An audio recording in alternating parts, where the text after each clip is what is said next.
Hey everyone, this is Tim from Your6Tech. Today in this video, I'm going to show you how to fix if your volume controls on your Roku simply don't work. So on the side of the remote. So let's go up to settings here, go to the right, go down to remote and devices.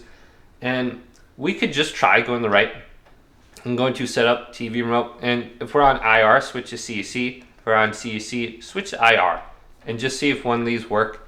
And it says IR setup is widely compatible with major TV brands. And then make sure you have HDMI-CEC turned on your TV settings.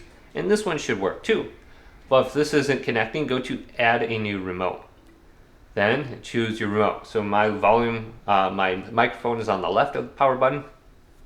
Then it says it wants you to put it into the Bluetooth pairing mode. So let's hold these two buttons down, the back and the home button. And after about 5 to 10 seconds, it will go into the Bluetooth pairing mode.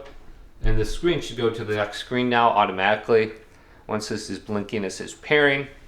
And then you can choose your TV brand too, I believe, or it'll just pop up on your screen saying, is this your TV? So the update is complete. Your remote control and power for the TV should work. So let's just go to continue now. It says, confirm the TV brand. So if you don't have this TV brand that's popping up, go to change TV brand. And this will probably make it work now if it's the wrong one. So let's go to, yes, I have the Amazon Fire TV. I hear the music. I saw it muted, so I'm going to go to no. And boom, it is now working. So hopefully this video did indeed help you out. If it did, leave a big thumbs up and subscribe to my channel down below.